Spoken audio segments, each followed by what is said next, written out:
sont vos plans concrètement? Les Ivoiriens aujourd'hui veulent savoir, pour le RHDP qui est là depuis 15 ans, pour accélérer cette industrialisation, et vous autres qui cherchez à briguer la magistrature suprême, quels sont vos plans pour encourager cette industrialisation? On commence avec vous, M. Croizan, représentant Alassane Ouattara. Permettez, je vais prendre 30 secondes pour établir un certain nombre de faits, parce que je ne peux pas laisser dire que sur l'emploi, en tout cas l'emploi décent, le secteur informel, que le gouvernement n'a pas apporté de réponse, n'apportera pas de réponse. Je veux juste donner quelques chiffres. 6 millions d'emplois créés depuis 2011, donc 1 200 000 emplois formels, à fin avril 2025. On a, n'oubliez pas aussi, le fonds Faxi, qui a impacté 420 000 femmes. 5 milliards pour la promotion de l'entrepreneuriat féminin jeune. Ça sont des chiffres qui sont réels. Le PG Gouv, qui a impacté 2 670 252 jeunes sur la période 2023-2024. On a eu 49 172 jeunes bénéficiaires de formations qualifiantes à visée d'insertion.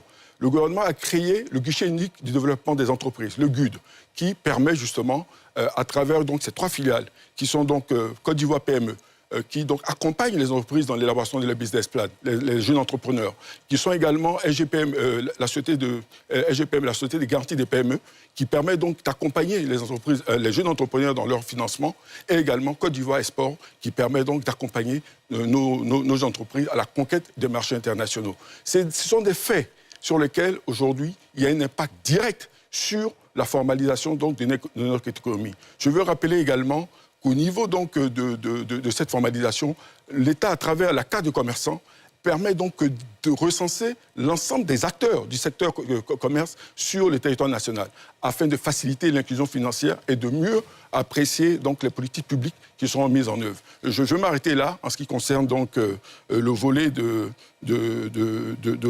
la migration du secteur informel vers le secteur formel, mais pour dire que le gouvernement impacte à travers donc, les différents programmes qui sont mis en œuvre dans ce secteur. En ce qui concerne l'industrie, je veux dire simplement que la Côte d'Ivoire a pour ambition de transformer, structurer son économie à travers l'industrie. C'est bien entendu, M. Croizan. J'aurai l'occasion peut-être de prendre quelques temps pour... Dans vos prochaines minutes, certainement. Mohamed Traoré, représentant Simone Yves Gbagbo, qu'est-ce que Simone veut faire, finalement, en termes d'industrialisation en Côte d'Ivoire? Première réponse, d'abord, pour être dans la continuité de ce que vient de dire M. Croizan. Après tous ces efforts, on est à 90% d'informels. Voilà, c'est ça le... Vous aimez les chiffres, ça c'est un chiffre. C'est 90%. Donc vous avez fait un effort peut-être de 1% ou 2%. Moi, je constate que 90%, je ne supporte pas la médiocrité. Au MGC, on vise l'excellence. Donc nous, 90%, ça ne nous va pas. Vous avez échoué dans ce domaine, reconnaissez-le. Alors, nous, pour l'industrialisation, encore une fois, toujours basé sur notre doctrine, ça va tourner autour de la transformation des produits vivriers. Vous allez, je vais le répéter, ça va finir par rentrer. Les produits vivriers, là, ça prend des machines. Ces machines-là vont permettre aux gens localement de travailler. Il y a des industriels locaux qui vont se développer. Mais en gros, je vais faire très très simple. On veut que le panier de la ménagère, ou ce que les gens mettent dans les assiettes, résulte d'une transformation locale. Et ça, là, ça va générer des énergies qui sont inexploitées jusqu'à aujourd'hui. Cette transformation, comment vous la faites? Actuellement, on a 9 pôles agro-pastoraux dans le pays. Je pense que c'est le chiffre. 9 pôles agro-pastoraux. Nous, on veut les monter à 24. Et qu'est-ce qu'on veut faire de ces pôles-là? On ne veut pas juste produire du manioc, mettre ça dans une moissonneuse battue, enfin dans une machine, sortie quelque chose à moudre. Ce qu'on veut, c'est monter à 24 pôles agro-pastoraux dans 12 districts. Et c'est dans ces 24 pôles-là, ce qu'on va faire, c'est développer justement des industries qui répondent aux besoins locaux. Quand je dis aux besoins locaux, aux besoins de la population ivoirienne, mais aux besoins des producteurs locaux. C'est-à-dire, eux, ils ont besoin de transformer l'arachide. Ici, ils ont besoin de transformer le manioc. De l'autre côté, ils ont besoin de transformer autre chose. Ça se fait actuellement, mais ça va low profile. Je suis désolé de l'anglicisme là, mais ça ne va pas assez vite. Nous sommes pour une révolution dans ce domaine-là. On vise d'investir 10% du budget dans l'agriculture et les ressources halieutiques. Ça vient de Maputo. La Côte d'Ivoire s'est engagée à ça. On va aussi investir 10% du budget dans la santé pour avoir des Ivoiriens en bonne santé, motivés, prêts à travailler. Voilà des chiffres concrets que l'MGC propose.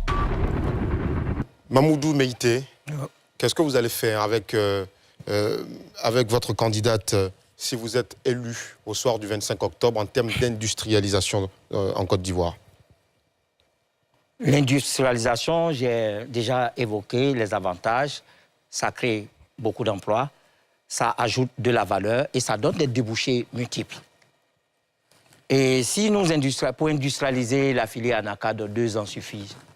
La machine complexe, c'est les concasseuses. On refuse. On refuse.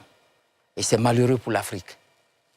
Et si nous prenons la production du riz et sa transformation, la transformation du riz et la production, ce n'est pas un problème. Des études ont été faites par des structures crédibles là-bas. La Côte d'Ivoire, non seulement peut s'autosuffire, et même nourrir les pays de la sous-région. Et au lieu d'acheter le bon riz à 700, 750, un coût de production à 300 francs, et ici, l'Ivoirien à 300 francs ce riz, là, ce kilo de riz, ça fait 400 CFA d'économiser par kilo. Donc, sur l'année, ça fait 480 000 pour une famille qui consomme 100 kilos.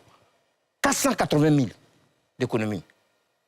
Maintenant, la transformation des autres matières premières agricoles. Mais la Côte d'Ivoire aurait pu se suffire. On ne rentrerait même pas dans la transformation industrielle des autres éléments. C'est pourquoi Abdoulaye Savadogo disait en son temps, quand il était ministre de l'Agriculture, il dit parler de l'agriculture de la Côte d'Ivoire, c'est parler de la Côte d'Ivoire tout court. Traiter de son développement, c'est traiter du développement de la Côte d'Ivoire tout entière. Et maintenant, on en vient aux régions. Nous avons un développement inclusif, une économie inclusive. Les régions vont bénéficier.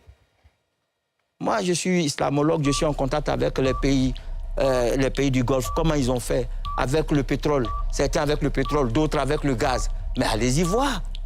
Or, nous avons, non seulement la Côte d'Ivoire est une puissance énergétique et pétrolière, et nous sommes une puissance agricole. C'est bien entendu, merci beaucoup. Mesme Komoué, c'est à vous de réagir. Nous voyons l'industrialisation comme la clé de voûte du développement de la Côte d'Ivoire. C'est pour ça que très tôt, nous disons qu'il faut changer de logiciel économique pour passer de l'économie des matières premières à l'économie des matières grises. C'est vrai qu'au lendemain de nos indépendances, la Côte d'Ivoire n'avait pas suffisamment de ressources humaines compétentes et qualifiées pour pouvoir transformer ces matières premières. Nous avons donc sous-traité cela à l'Occident. Mais aujourd'hui, où nous nous retrouvons avec 3000 docteurs qui arpentent les rues d'Abidjan en train de marcher et revendiquer qu'on puisse les engager dans un secteur de notre économie. Il n'y a pas de raison donc qu'on n'exploite pas cette matière grise-là pour transformer nos différents produits sur place. Donc, dans notre politique générale, il faut que désormais, tout produit qui sort de la Côte d'Ivoire ne sorte pas de la Côte d'Ivoire de façon brute, mais sorte de la Côte d'Ivoire de façon finie ou à la limite semi-finie. Donc, vous comprenez que ce n'est pas l'industrialisation que nous allons pouvoir le réussir. C'est pour ça que l'une des premières actions que Don Melo va poser lorsqu'il sera au pouvoir d'État, c'est d'identifier déjà tous les différents secteurs stratégiques pour lesquels nous avons beaucoup de contrats de concession. On va identifier ces secteurs-là et on va ramener ces secteurs sous la domination de l'État ou on va les concéder à des locaux ivoiriens. Voici la première action que nous allons mener. Maintenant, dans le processus d'industrialisation, il faut pouvoir soutenir également les PME et les PMI. C'est pour ça qu'il faut également faire la réforme du système financier au niveau de la Côte d'Ivoire. Le crédit coûte cher. Le crédit coûte suffisamment cher. Vous ne pouvez pas demander un taux d'intérêt de 12%, quelquefois hors taxe. Donc, quand on agrège toutes les taxes, on se retrouve à peu près 14-15%. Et puis, espérer avoir des PME et des PMI compétitives. Les coûts de production également sont assez élevés. Tout à l'heure, on a parlé du carburant, on a parlé de l'électricité. C'est bien entendu, Mesme Komoué. Docteur Ncho Béranger, les représentants de candidats sont à vous. Bien, merci. Alors, moi, je pense que pour cet axe, je vais poser des questions spécifiques. Très bien, allez-y. Bien, alors, donc, pour le représentant de Henriette Lagou, alors, vous souhaitez une industrialisation inclusive. Alors, comment assurez-vous la participation de tous les acteurs et tous les groupes, n'est-ce pas, dans cette dynamique que vous souhaitez? Ensuite, pour le candidat Don Melo, je pense que vous prenez une industrialisation souveraine. Alors, quels sont les secteurs stratégiques que vous souhaitez nationaliser? Parce que j'ai cru voir ça dans votre programme de gouvernance. Est-ce que ça ne va pas créer des problèmes de compétitivité? Je pense que pour le représentant de Simone Gbagbo. Alors, vous avez parlé de porter, n'est-ce pas, la part de l'industrie à 30% du PIB. Bon, d'accord. Alors, quelles sont les mesures, peut-être, vous pourriez mettre en place pour protéger les producteurs locaux, n'est-ce pas, au niveau du marché intérieur?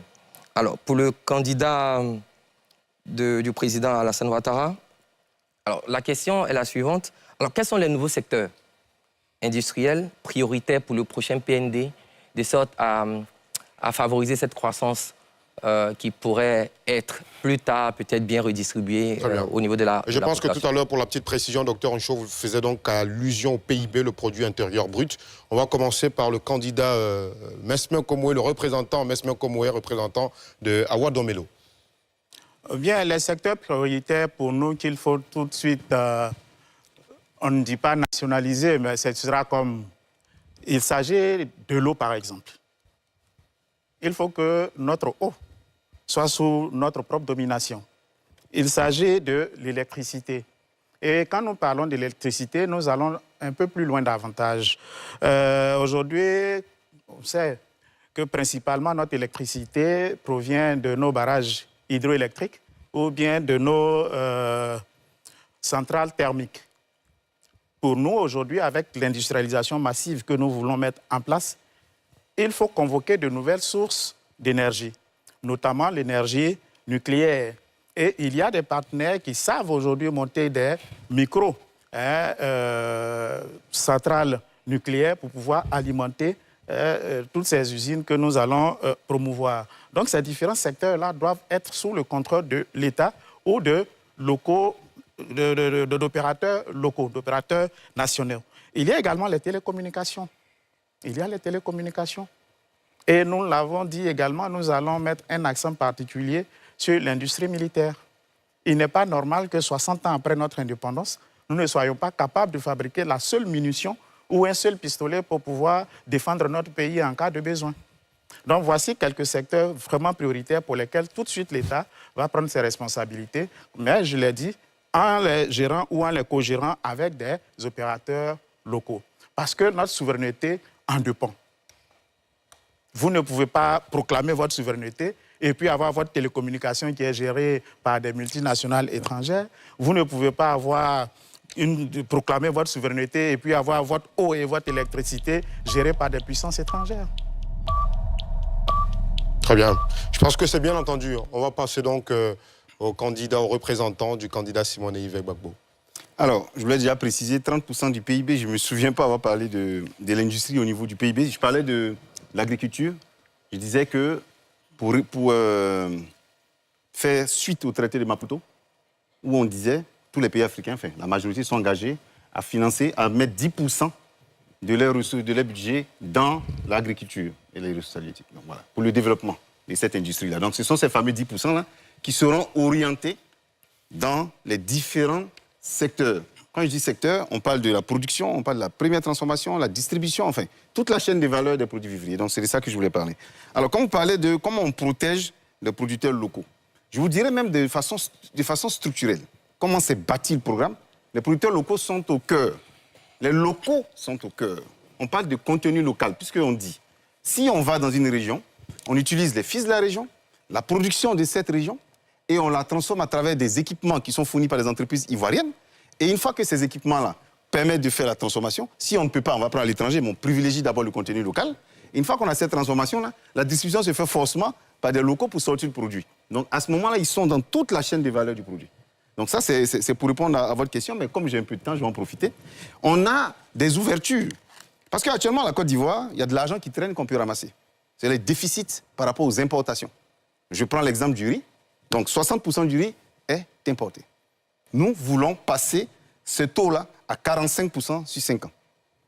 Actuellement, au niveau des ressources de viande, on est à 55% qui sont importés. Pardon, excusez-moi, on couvre 55%, on veut passer à 75% de couverture. Tout ça, c'est en train de générer de l'industrialisation parce qu'on ne veut pas juste vendre des bœufs. On veut les transformer, on veut vendre des côtelettes d'agneau, on veut aller à l'industrialisation. Et là, ça développe de nouvelles chaînes de valeur. Encore au niveau du poisson, c'est le cas le plus patent. On est à 86% d'importation et nous, on veut descendre à 50% d'importation. Donc tout ça va générer l'industrialisation. Très bien. On va permettre au candidat du RHDP, au représentant du candidat du RHDP, de répondre à ces questions. Non, bon, je veux juste dire que le gouvernement du président Alassane Ouattara est vraiment dans l'action. Hein. Nous, on n'est plus dans la théorie.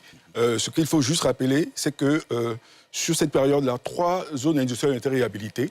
6 nouvelles zones industrielles sont construites, hein, dont Akupé-Zegui, qui fait la fierté donc, de la Côte d'Ivoire. Je veux rappeler que l'ambition de la Côte d'Ivoire, la progression du PIB 2011, 9,5% sur l'industrie manufacturière, aujourd'hui on est à plus de 15%.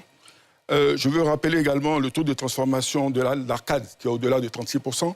Je veux rappeler le cacao qui est aujourd'hui au-delà de 42%. Mais pour répondre à la question donc, du consultant qui demandait quels sont les secteurs prioritaires donc, pour le gouvernement ivoirien, je veux rappeler que ces secteurs prioritaires sont d'abord au niveau de l'agro-industrie. Vous savez qu'il y a le café, le cacao, le coton, la noix de cajou, l'arnacade, il y a le secteur des mines. Il y a également le textile, les matériaux de construction qui sont également priorisés par le gouvernement, tout en rappelant que l'EVA, aujourd'hui en Côte d'Ivoire, c'est 97% de taux de transformation. L'huile de palme, c'est au-delà de 100% de taux de transformation. Et aujourd'hui, le gouvernement, à travers donc, son programme d'industrialisation, a identifié de nouvelles opportunités. Et ces nouvelles opportunités s'ouvrent sur d'autres filières industrielles. Je veux parler notamment de l'emballage, la chimie, la pharmacie, le textile, habillement. Je veux parler de l'assemblage automobile. Vous avez vu notre champion national Pangui, qui fait la fierté également de la Côte d'Ivoire. Je veux parler de la plasturgie. Je veux également parler de la métallurgie. Donc pour nous, ce sont de nouvelles opportunités qui s'offrent pour favoriser, amplifier l'industrialisation de la Côte d'Ivoire. Oui, mais le Pangui, là, comment est-ce que vous l'accompagnez? Vous dites ? Comment est-ce que vous l'accompagnez? Oui, mais bien sûr, il y a des mesures qui sont en Vous avez déjà commandé combien? Messieurs, on va parler tous ensemble. Je rappelle que Pangui, pour nos téléspectateurs, c'est une marque d'assemblage de véhicules made in Côte d'Ivoire. Et on a vu des initiatives autour de... On a vu beaucoup d'engouement, en tout cas. Et la question du docteur Oncho, c'est de savoir concrètement comment est-ce que le gouvernement accompagne justement ce jeune entrepreneur ivoirien. J'attends votre réponse parce que je les ai vus. Non, on va lui permettre de s'exprimer. Je pense que vous avez vu le ministre du Commerce et de l'Industrie auprès donc, de Pangui, le ministre des Transports. Tous les autorités ivoiriennes ont pris à bras le corps donc, la question Pangui. Vous avez noté avec nous qu'aujourd'hui, une entreprise comme la CIE a acheté des véhicules Pangui. Il y a également, au niveau de l'État de Côte d'Ivoire, la volonté donc, de pouvoir faire de Pangui une référence donc, dans la commande publique. Donc, ce sont de l'accompagnement fiscal qui a accompagné Pangui, parce que ce que on ne dit pas suffisamment, tout ce qui... il y a une fiscalité, on a facilité la fiscalité pour l'entrée des matières premières qui servent donc aux véhicules Pangui. Donc ce sont des éléments d'accompagnement qui ont été mis en œuvre et qui vont être amplifiés. Parce que, comme je vous dis, il y a l'opportunité pour la Côte d'Ivoire, c'est l'assemblage automobile. Donc toutes les mesures sont en train d'être prises sur le code des investissements pour faciliter effectivement l'implantation de l'assemblage automobile en Côte d'Ivoire. Très bien, j'ai autorisé quelques secondes de plus parce qu'il y a une question en plus. On va permettre à M. Meïté d'intervenir, lui qui représente Henriette Lagou. Docteur nous demande comment associer les différents composants. Docteur, les filières agricoles sont des chaînes de valeur, plusieurs maillons. Et donc, en amont, la richesse sera associée à cette transformation. Les spécialistes en climatologie, en minéralogie, pédologie. Il y aura les spécialistes fabricants des intrants. Il y aura les équipementiers. Il y a des gens qui sont des équipementiers. Mais l'expertise locale n'est pas encouragée. Et c'est malheureux. Et il y aura les économistes, vous-même. Moi, je ne suis pas économiste, mais il y a souvent, j'ai fait des constats. Et les filières agricoles sont souvent sous l'influence de certaines forces, des forces d'extraction ou des forces de rétrogradation. Et les deux peuvent subvenir au même moment. Je prends le cas du Cameroun cette année. Au Cameroun, en début de campagne, le kilo, c'était plus de 6 000, le cacao. 6 000, 8 000. Mais en septembre, il y a eu un certain nombre de facteurs qui sont des forces des dynamiques. Ces facteurs-là, il y a le facteur climatique, plus de 2000 mm de pluviométrie. Ce qui va induire un autre facteur, c'est-à-dire le facteur sanitaire. Les fèves ont été contaminées. Et troisièmement, bon, l'Est du Cameroun, le côté anglais, cherche une autonomie et ça crée un facteur sécuritaire. Donc, vous, les économistes qui pouvez apprécier ces ensembles, et on travaille avec vous aussi.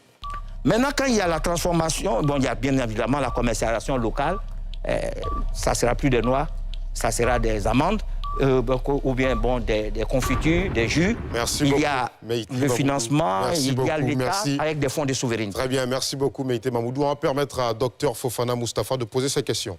Ok, merci beaucoup Drabo. Moi, l'industrialisation, il faut dire que la Côte d'Ivoire a fait beaucoup d'efforts en matière d'industrialisation depuis l'indépendance. Et l'industrialisation, de la Côte d'Ivoire, il faut capter ça en 5 phases.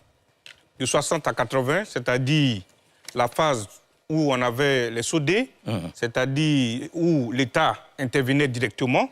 Ensuite, avec les crises, les passes, l'État a commencé à se désengager, l'État a commencé à privatiser. Autour des années 90, la dévaluation aidant, il y a eu une reprise, c'est-à-dire on a plus confié au secteur privé. Et après, on a eu la crise.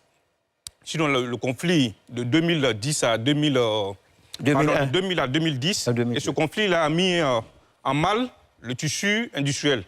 Ensuite, nous sommes passés de 2010 à nos jours, où il y a eu un progrès. Il y a eu un progrès, il y a eu des avancées. Maintenant, le souci au niveau de l'industrialisation, au niveau de l'Afrique de façon générale, c'est au niveau de la productivité. C'est au niveau de la productivité. Parce que pour produire, il faut généralement 2 facteurs de production. On va expliquer un peu de façon triviale. 2 facteurs de production. On va faire vite, docteur. Et le travail. Maintenant, vous, en tant que les candidats, qu'est-ce que vous envisagez pour améliorer la productivité des facteurs de production? Très bien. Surtout du travail. Très bien. On commence par le représentant du candidat Alassane Ouattara, Kwazan Kablan Aimé. Moi, je dirais tout de suite capital humain. Capital humain, donc former, développer et les talents locaux et créer des emplois décents pour tous. Pour moi, c'est important, le capital humain. C'est l'un des points clés de notre réussite, si on veut vraiment passer à la transformation par l'industrie. Il faut qu'on ait un capital humain qui accompagne. Donc pour nous, investir dans l'homme aujourd'hui, c'est bâtir la force de cette nation. Et à côté donc de ce capital humain, il y a les infrastructures stratégiques qui doivent être mises en place avec les pôles économiques majeurs. J'ai rappelé tout à l'heure que nous avons les zones industrielles, 6 nouvelles zones industrielles à Coupé-Zégui. Je l'ai dit tout à l'heure, j'ai parlé du pôle agro-industriel de Korogo. Il y a également le pôle agro-industriel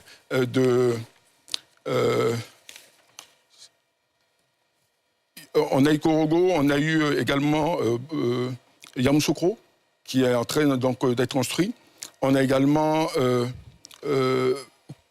Korogo et la Narcade, Bondoukou, Séguéla avec la Narcade. Donc ce sont comme je dis, nous on est dans l'action.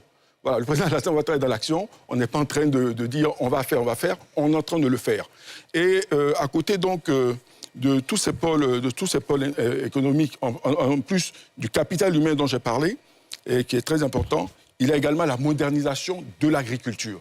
Pour nous, c'est aussi un élément clé, la modernisation de l'agriculture. Et elle est en modernisant l'ensemble de la chaîne des valeurs. Ça, ce sont des éléments qui rentrent justement dans l'approche qui a pour objectif donc de pousser donc à cette industrialisation. Très bien. À 10 secondes de la fin, on va permettre à M. Traoré Mohamed, qui représente Simone et Yves Gbagbo, de répondre à cette question. Merci. J'entends une rhétorique depuis tout à l'heure. Nous, on est dans l'action. Vous allez faire comment? Comment on peut être dans l'action tout en étant dans l'opposition? Écoutez, il y a des choses qui sont quand même assez triviales. On ne va pas s'expliquer là-dessus. Nous ne pouvons que proposer, mais nous essayons de proposer des choses sérieuses. Et je vous dirais, ça, c'est une petite critique que j'ai envers le RHDP. Souvent, nous félicitons pour certaines choses que vous avez faites. de temps en temps, ayez un peu la décence de féliciter l'opposition déjà pour vous avoir donné 15 années de paix, ça c'est un, et en plus de ça, pour le travail qu'ils essaient de faire, pour vous accompagner dans l'amélioration de la qualité de vie des Ivoiriens. Parce que toutes ces propositions peuvent être reprises à votre compte, il n'y a pas de problème. Alors, je continue. Vous avez investi actuellement dans votre budget, on est à 3,2% sur 2010 à 2020, dans tout ce qui est agriculture. C'est normal que vous soyez avec 9 pôles agro-pastoraux. Nous, on parle de 10% d'investissement. Donc, c'est 3 fois. C'est pour ça que ce n'est pas juste des chiffres, là. On parle de 10% et avec 10%, on va pouvoir aller à 24%. Ce n'est pas juste 24 et on ne sait pas où on va aller les chercher. On vous a parlé de comment on va chercher l'argent, l'élargissement de l'assiette fiscale avec rentrer l'économie informelle dans le formel. J'ajoute encore l'argent qu'on va récupérer si toute l'industrie pétrolière qui va se développer, vous n'en parlez pas beaucoup, mais il y a beaucoup de milliards qui s'en viennent par là. Ça m'inquiète. Comment vous faites venir 90% de l'économie informelle dans le formel? C'est pas 90% qu'on va faire venir d'un coup. Très bien. Mais on va aller progressivement. Comment vous le faites? Comment on le fait, c'est ce que j'ai dit tout à l'heure. On donne des incitatifs. Ça, c'est la première chose. On les organise. C'est la deuxième chose, on les structure en leur donnant de la comptabilité, de l'accompagnement derrière. Mais si vous leur donnez des crédits, si vous leur donnez des incitatifs, et puis si vous les taxez très peu, comme on a dit tout à l'heure, si vous les taxez 5 francs, vous les taxez 25 francs, ils viendront. Les gens ont envie de contribuer. Il ne faut pas croire que la vendeuse d'arachide n'a pas envie de contribuer, n'a pas envie d'avoir la fierté d'avoir contribué à l'économie nationale. Bien sûr que les gens ont envie de contribuer. Je reviens rapidement à nos propositions parce que je ne vais pas perdre les opportunités, j'ai que 2 minutes. Alors, nous, ce qu'on va faire, on va investir dans l'innovation. C'est un mot qui n'a pas été dit ce soir. Innover. On va aller chercher le meilleur des produits là où ils sont. On va inciter les Ivoiriens par la formation à innover. On va aller travailler aussi, en dehors de l'innovation, sur l'humain, en apportant de la rigueur et de la formation. Très bien, merci beaucoup. Monsieur Meïté. Oui, les facteurs de production, les facteurs d'industrialisation sont des facteurs favorables à la Côte d'Ivoire. Je prends le domaine de l'agriculture. Nous sommes un pays à vocation agricole, un pays qui a de grandes potentialités agricoles. Donc, en installant les usines dans les zones de production, même en zone portuaire ici, mais on ajoute de la valeur. Il y en a qui prennent l'anacade, ils passent par le Ghana. Du Ghana, ils se retrouvent au port de Cochin, en Inde, et ils ajoutent de la valeur. C'est des gens qui gagnent beaucoup d'argent. Je sais de quoi je parle. Et donc, nous, les facteurs de production, des coûts d'approche pour la transformation, c'est déjà beaucoup de coûts d'approche sont annulés. Ça, c'est deux. Deuxièmement, la ressource humaine. La ressource humaine est très, très, très, très importante. Dans toute chose. Nous, notre présidente met au cœur de ses intérêts l'anthropos, parce qu'elle est anthropologue. Elle est aussi anthropologue. L'être humain, une économie ne peut se développer sans l'homme. Et c'est pourquoi la condition du travailleur, elle ne joue pas avec ça. On ne joue pas avec. L'anthropos doit gagner dans tous les secteurs. Ce n'est pas que l'anacade. Il gagne beaucoup. L'anacade a favorisé le travail du genre. Pendant les périodes de collecte, les femmes quittaient Abidjan pour aller dans les zones de collecte. Et ça leur a fait beaucoup d'argent. Elles ont un fonds de commerce. Elles viennent réinvestir au niveau d'Abidjan pour continuer leur commerce. Et la mécanisation, on ne peut pas parler parce que si l'anthropos, l'être humain, on est des hommes aujourd'hui qui ne peuvent pas supporter les charges du travail. Et la mécanisation, la technologisation et la scientifisation, tout ça prend en compte pour notre économie assez performante. Elle est déjà performante, il faut la rendre encore plus performante. Mesme Komoué, alors, Awa Domelo sur cette question. Oui, sur cette question, je pense même qu'au-delà du capital et du travail, il faut parler du marché. C'est pour ça que Awa Domelo parle de panafricanisme. Parce que lorsque nous allons produire, évidemment, les premiers consommateurs devront être les pays voisins, les pays limitrophes, les pays africains. Donc le panafricanisme va être pour nous un prétexte pour élargir le marché de consommation des produits qui sortiront de nos différentes industries.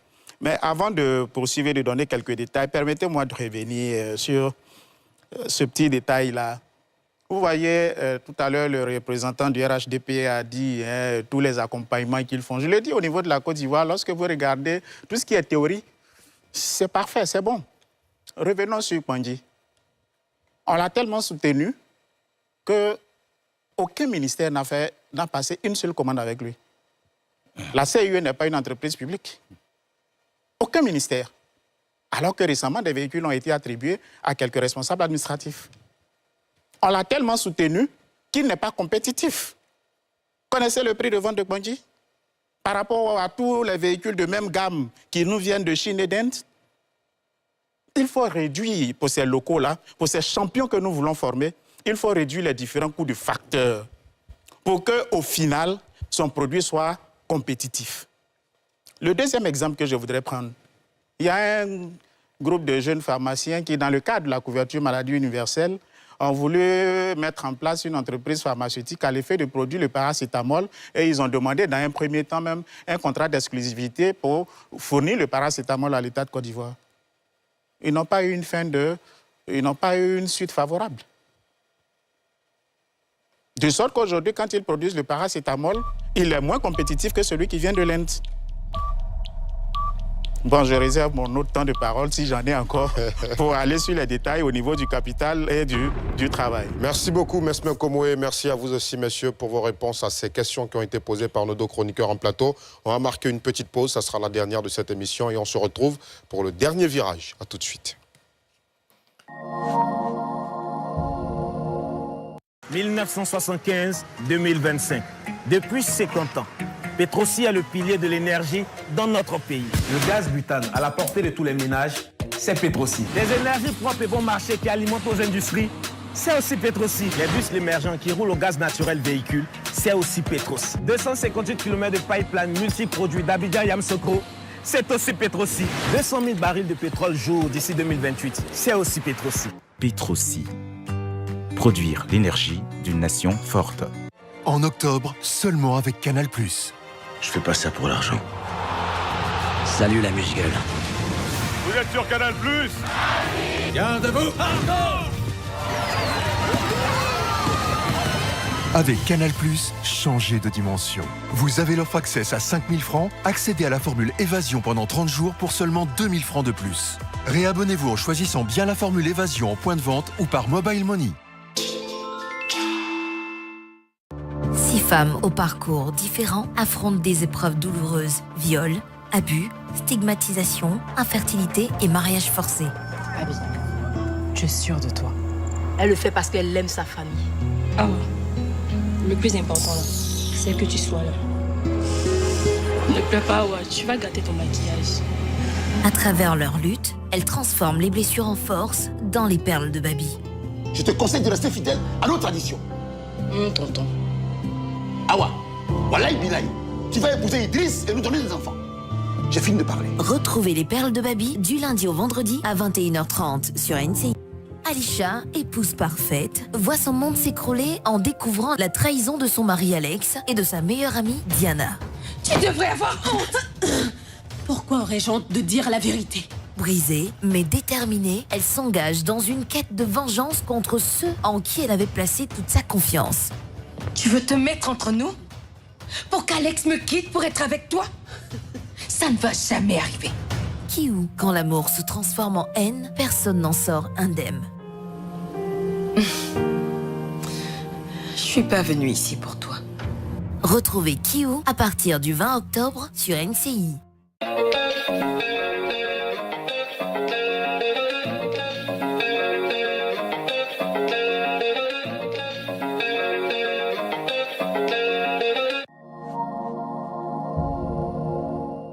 Petroci.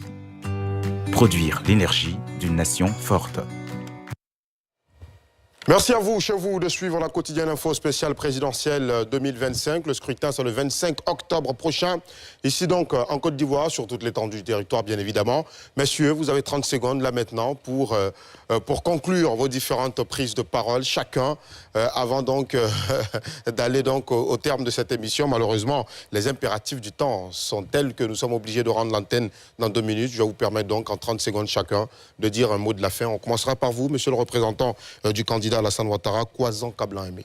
Alors, je veux juste dire que le candidat Alassane Ouattara se présente à nouveau devant les Ivoiriens pour bâtir une grande Côte d'Ivoire, solidaire et ambitieuse. Et pour cela, le président Alassane Ouattara s'appuie sur des fondamentaux forts, qui sont donc la paix, qu'il a maintenue pendant 15 ans, la sécurité et la stabilité. Et pour accompagner son programme 2025-2030 de 114 000 114 000 milliards de francs CFA, il compte s'appuyer à 70% sur le secteur privé et à 30% sur le secteur public. Il a fait ses preuves pendant 15 ans. Il a amené la Côte d'Ivoire où on est aujourd'hui. Et je suis persuadé que les Ivoiriens le renouveleront sa confiance. Très bien. Merci beaucoup. Traoré Mohamed pour Simone Yves Gbagbo. Alors, ce que nous voudrons dire en conclusion, c'est qu'un constat est là. La Côte d'Ivoire est à 35% de taux de pauvreté, malgré tous les chiffres mirobolants qu'on essaie de nous faire entendre. Notre objectif est de passer à 30% d'ici les 5 prochaines années. Nous avons un programme décomplexé qui vise la réconciliation, la transformation et la souveraineté dans le pays. Et avec le MGC, la Côte d'Ivoire peut être sûre que la lutte contre la corruption sera au cœur, je dis bien la lutte contre la corruption sera au cœur du développement de la Côte d'Ivoire. Merci beaucoup. Pour qu'on soit prospère. Merci beaucoup. Meïté Mamoudou pour la candidate Henriette Lagou. On ne peut pas parler d'économie, on a parlé d'économie, on ne peut pas parler d'économie sans paix, sans stabilité. Et le premier pilier de notre candidate, la présidente Henriette Lagou, c'est la paix durable et la réconciliation sincère. Le second pilier, c'est une économie inclusive, on en a parlé. Le troisième, c'est la Côte d'Ivoire des valeurs. La corruption généralisée est là aujourd'hui. Et le quatrième pilier, c'est la mise en contribution de la diaspora. Nous avons une diaspora qualifiée et elle va mettre en place l'ONADI, l'Office national de la diaspora. Merci beaucoup. C'est moi qui vous remercie. Mesmin Komoué pour Awa Domelo en 30 secondes. Quel est votre Awa Domelo veut développer la Côte d'Ivoire en l'asseyant sur le triptyque démocratie, souveraineté et panafricanisme. Démocratie qui s'accommode mal de certains termes dans le genre « si vous ne me votez pas, vous n'aurez rien ». Je pense que les auteurs de pareils propos devraient en avoir honte après 60 ans d'indépendance. La démocratie recommande que le pays soit géré par le peuple et pour le peuple et non pas par un parti et pour un parti. Et la souveraineté et le panafricanisme, soyez-en rassurés, Awa Domelo sait faire. Merci beaucoup, Mesmin Komoué, représentant le candidat Awa Domelo. Merci beaucoup, Meïté Mamoudou, représentant donc Henriette Lagou. Traoré Mohamed pour Simone Yves Gbagbo. Et puis Ouazak Kablin Aimé pour le candidat Alassane Ouattara. Merci, messieurs, d'être venus faire le débat. Merci aussi à Dr Moustapha Fofana, économiste du développement, qui célèbre d'ailleurs un an d'anniversaire aujourd'hui. Joyeux anniversaire. Merci d'être avec nous ce soir. Et puis, merci beaucoup à Dr Uncho Béranger, enseignant-chercheur à l'université Jean-Laurent Guédé de Daloa. Merci beaucoup, messieurs, d'être venus questionner la viabilité des programmes de nos candidats. La quotidienne info consacrée à la présidentielle revient demain à 19h30. Nous allons cette fois interroger la viabilité de leurs propositions pour la jeunesse, l'emploi et la formation professionnelle. Ce numéro est terminé. Je vous remercie d'ailleurs de l'avoir suivi. Merci aussi aux équipes techniques et de rédaction. La présidentielle, c'est dans 10 jours. Et Seigneur, soyez témoins. Nous leur avons demandé ce qu'ils proposent pour les Ivoiriens. Excellente soirée. Merci. Petrosi. Produire l'énergie d'une nation forte.